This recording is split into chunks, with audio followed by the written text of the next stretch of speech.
Salut à tous, j'espère que vous allez bien. Je vous retrouve aujourd'hui pour une nouvelle vidéo sur la chaîne. Ce sera quelque chose d'assez bref et finalement d'assez peu complexe puisque je compte vous présenter... Alors initialement j'avais prévu de vous en présenter 5 mais je me retrouve avec 6 ouvrages que je compte absolument lire cette année et qui font partie de la littérature française. Voilà, cette vidéo-là sera consacrée exclusivement à des romans de littérature française et par la suite peut-être dans une autre vidéo je vous présenterai les romans, les auteurs étrangers que je souhaite découvrir ou dont je souhaite approfondir un petit peu la découverte durant cette année 2024. J'ai essayé au maximum de sélectionner des titres que je me fais un devoir absolu de lire. Je pense notamment à un d'entre eux que je vais rapidement vous mentionner mais dont j'ai parlé à plusieurs reprises sur la chaîne et qui pour moi fait partie un petit peu de ces, je le dis systématiquement, mais de ces angles morts, de ces carences de ma culture littéraire, ce que je trouve personnellement assez dommageable parce que beaucoup d'autres titres y font référence et c'est vrai que sans l'avoir lu, je me retrouve finalement assez démunie face à certaines études, certains ouvrages, certains personnages qui pourraient faire écho à ce qu'on trouve dans ce titre-là. Et d'ailleurs je vais commencer par là, même si je n'avais pas prévu de le faire dans ce sens-là.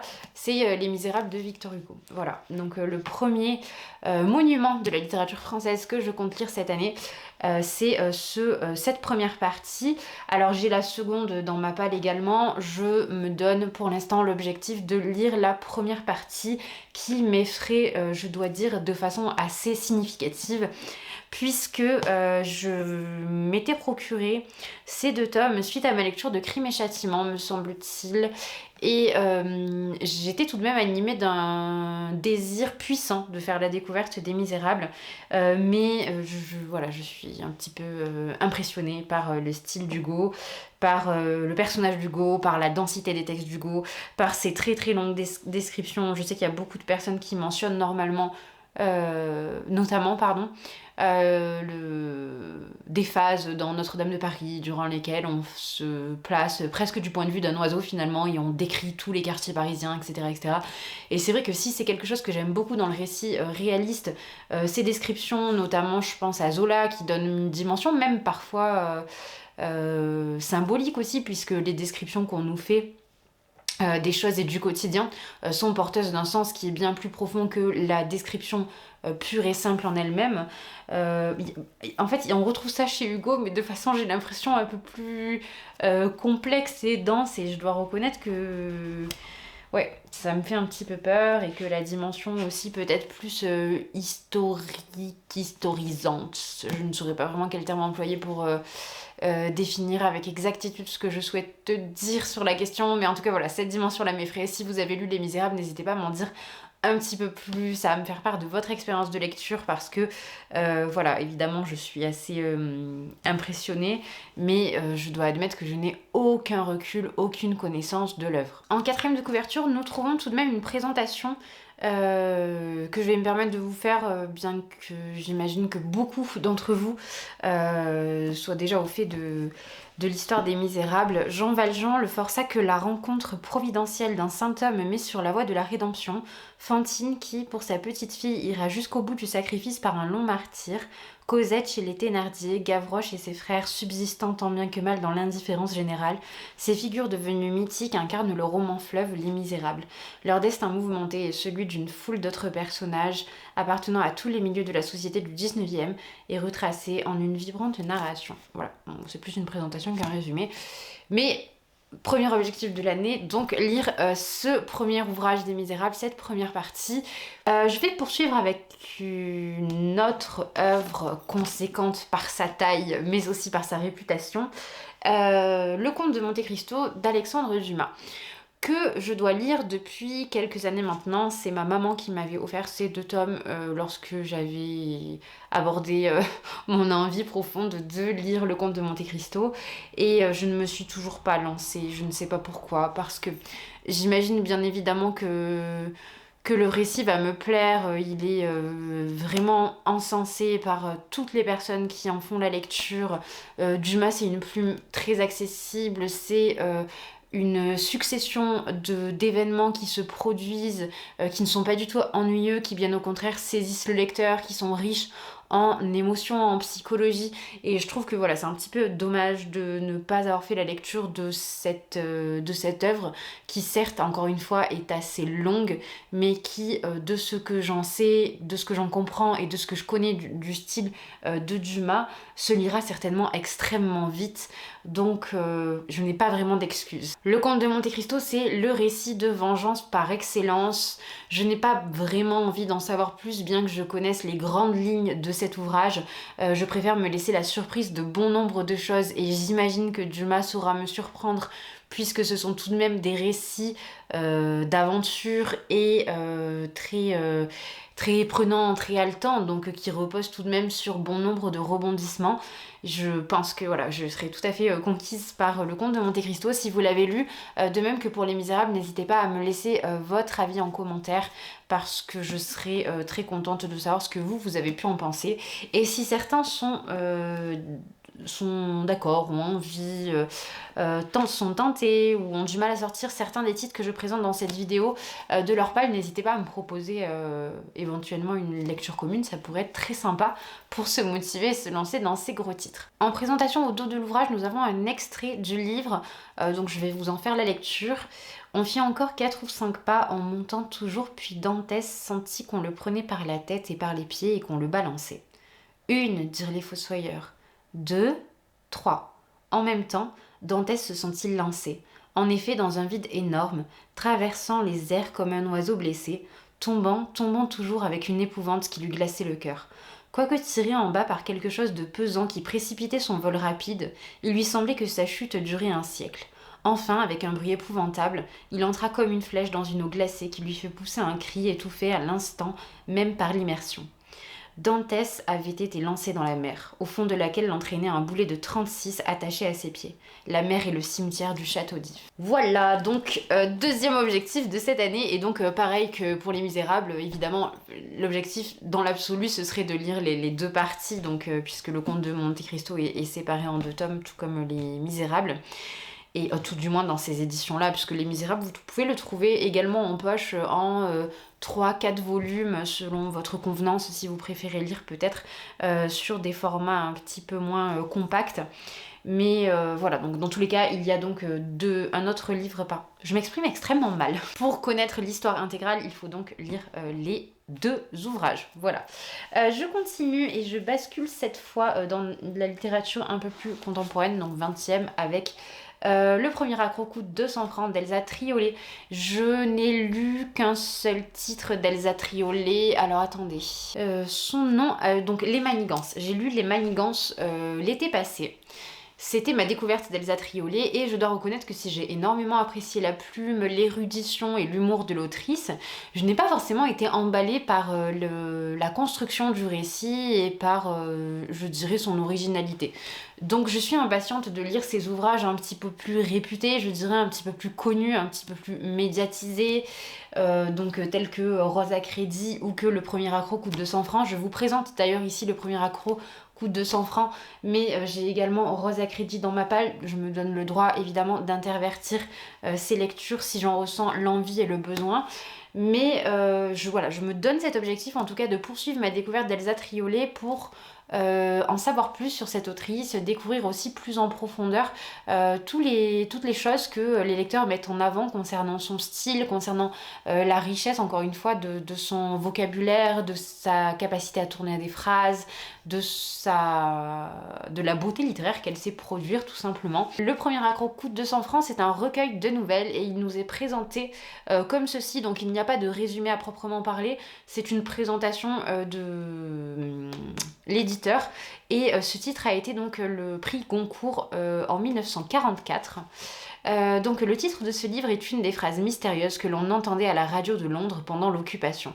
Un message chiffré destiné à la résistance. Des 4 nouvelles qui le composent, la première, Les Amants d'Avignon, avait paru clandestinement aux éditions de Minuit. Les manuscrits des 3 autres, enterrés près de la maison habitée par Elsa Triolet, n'ont vu le jour qu'après la Libération. Dans ces 4 nouvelles, les personnages ne peuvent échapper à l'histoire, au destin du pays.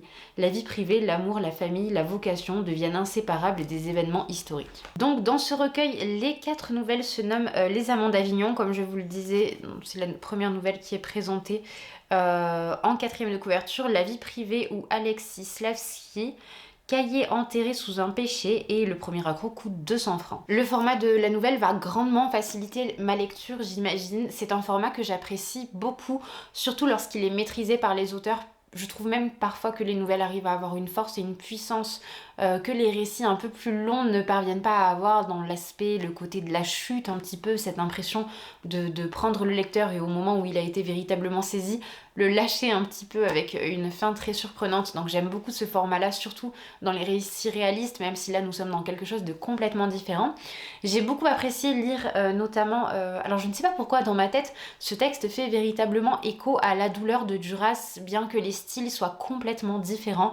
Mais j'ai cette tendance involontaire, puisque je ne connais pas Le premier accro coûte 200 francs, à rapprocher La douleur de ce titre-là. Donc je verrai bien à la lecture si véritablement il y a des similitudes et des choses qui peuvent être mises en parallèle. Quoi qu'il en soit, je suis impatiente de lire ce livre, comme je le suis pour tous les titres que je vous présente dans cette vidéo.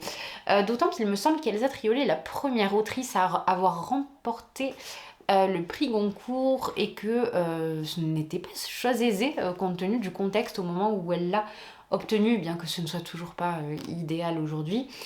Je suis, voilà, encore une fois, impatiente de lire ce titre, et très heureuse je sais pas, d'avoir eu cet élan un petit peu viscéral lorsque j'ai regardé ma bibliothèque, et que je me suis demandé ce que je souhaitais véritablement lire cette année, que mon esprit se soit tourné pleinement et entièrement vers Elsa Triolet, parce que je pense que c'est quelque chose qui me plaira, ou tout du moins qui enrichira véritablement ma connaissance de la littérature de la résistance notamment. Ce sont des thématiques que j'apprécie beaucoup, qui sont extrêmement intéressantes. Je ne vais pas plus épiloguer, je passe tout de suite au roman suivant.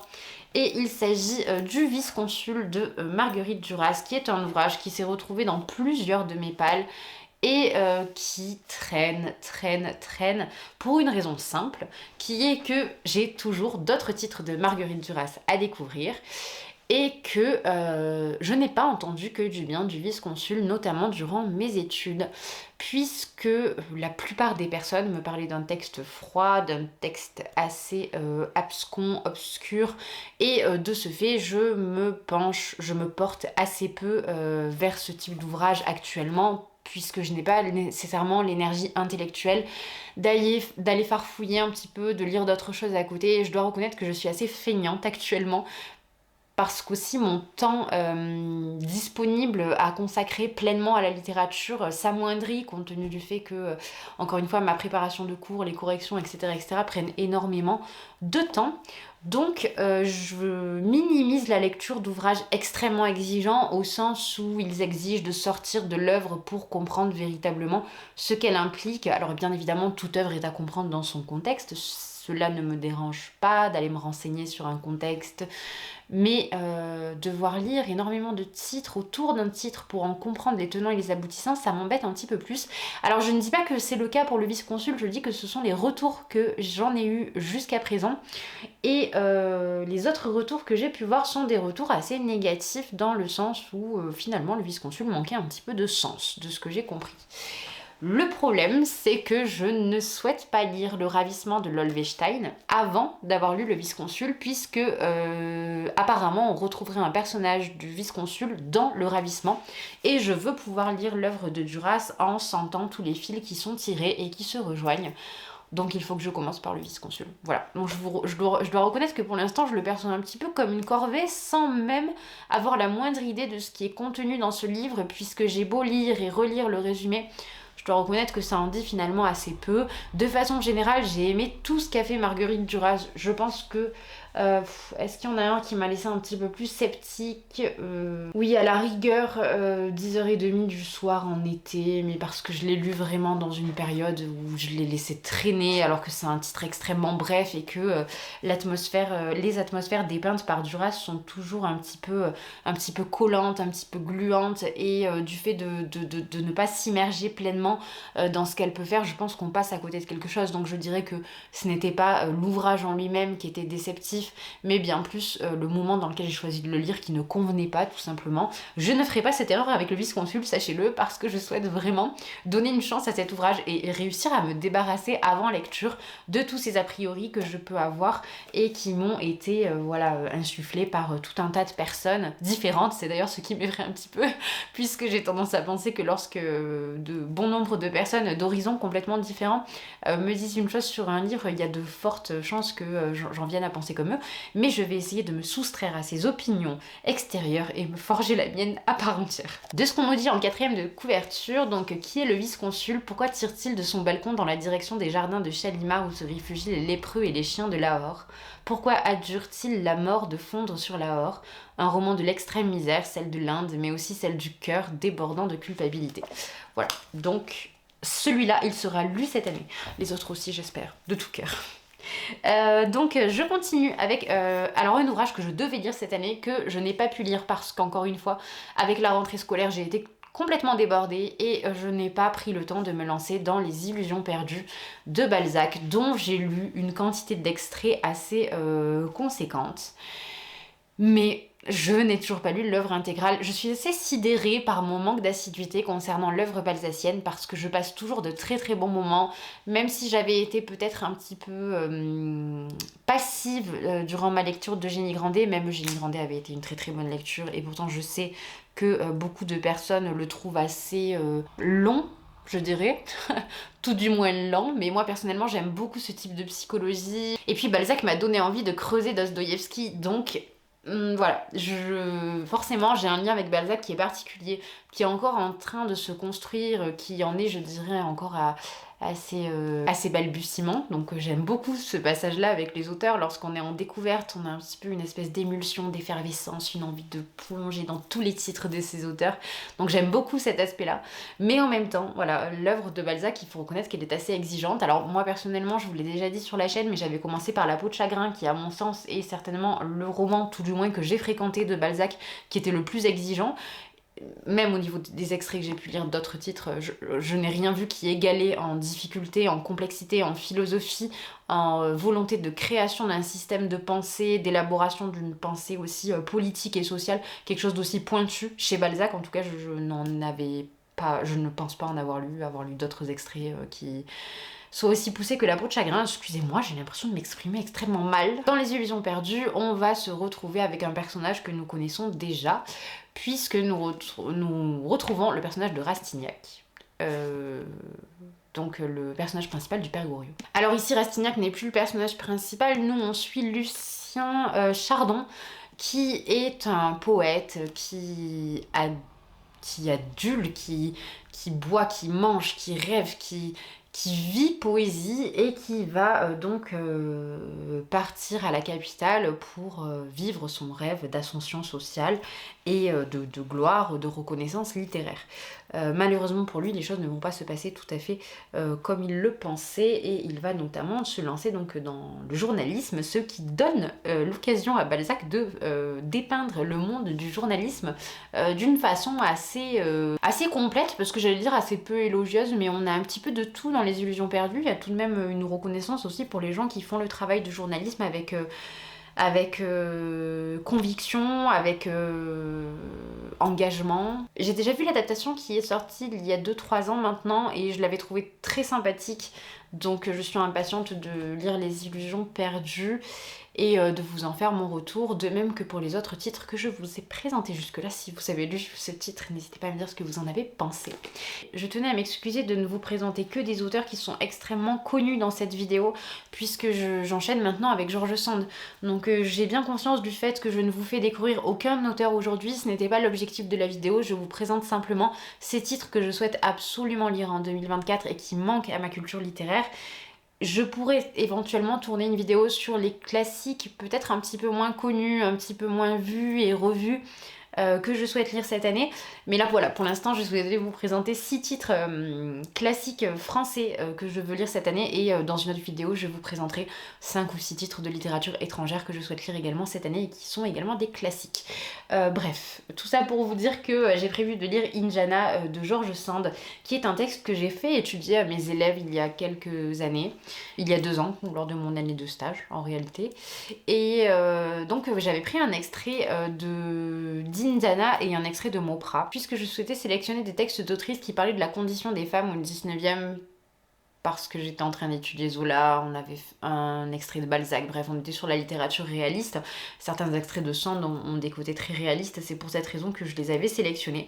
Et donc à cette occasion, j'ai découvert le style de Sand dans Injana, que j'ai trouvé incroyable. Je ne connais pas particulièrement Sand, ce n'est pas une autrice que j'ai beaucoup lue. Je sais qu'elle est très très réputée pour ses romans champêtres, ce n'est pas quelque chose que je fréquente énormément. Injana ne fait pas partie de cette veine-là. On n'est pas du tout dans quelque chose de similaire à la Mare au diable par exemple ou à la Petite Fadette. Là on va être vraiment sur un texte qui va parler de la condition des femmes au 19e siècle. En 4e de couverture, on nous dit notamment, donc mariée au sortir de l'adolescence à un vieux colonel antipathique et autoritaire, Injana est contrainte à une routine d'outre-tombe. Tout l'a disposé pourtant à être sauvée par l'amour. Raymond, par qui elle se laisse séduire, possède la jeunesse et la fougue que n'a plus son mari. Injana se trouve prise dans les turpitudes de la passion, car le désir du jeune homme se révèle bientôt un appétit plus redoutable que la brutalité de son mari repu. Oppressée dans son mariage, Injana cherche une aventure. Celle-ci achèvera de l'opprimer. Et donc ensuite on a une citation de George Sand. J'ai écrit Injana avec le sentiment non raisonné mais profond et légitime de l'injustice et de la barbarie des lois qui régissent encore l'existence de la femme dans le mariage, dans la famille et dans la société. Paru en 1832, Injana fut lu comme un pamphlet contre le mariage et lança la carrière littéraire de l'auteur. Sand y expose les libérations illusoires qui enferment les femmes dans une vie dont elles n'ont pas la clé. Son récit inverse le trajet habituel du roman. Pour pouvoir être aimée, l'héroïne devra d'abord se libérer. Voilà, donc c'est un titre qui m'intéresse énormément, que je ne vois pas beaucoup, autant j'entends tout de même pas mal parler de Mopra, de titres que je vous mentionnais tout à l'heure, La Petite Fadette, La Mare au diable, mais j'entends très très peu parler d'Injana et je souhaite absolument le lire cette année puisque ça fait un moment aussi qu'il est dans ma palle. C'est tout pour cette vidéo, j'espère qu'elle vous a plu. Je me rends compte que j'ai complètement oublié de vous souhaiter une très très belle année en ce début de vidéo, puisqu'il s'agit de la première vidéo que je filme en 2024, bien que vous ayez peut-être vu d'autres vidéos sur la chaîne depuis le début d'année. Il me semble que j'ai sorti seulement un book haul, si je ne me trompe pas. Mais voilà, je vous présente vraiment mes meilleurs vœux, je vous souhaite en pleine forme. J'espère que cette année se passera au mieux pour vous, qu'elle sera l'occasion de réaliser tous vos objectifs, de vous faire vous sentir bien ou mieux. Et surtout, je vous souhaite de très très très bonnes lectures. Voilà, et on se retrouve pour une prochaine vidéo très bientôt.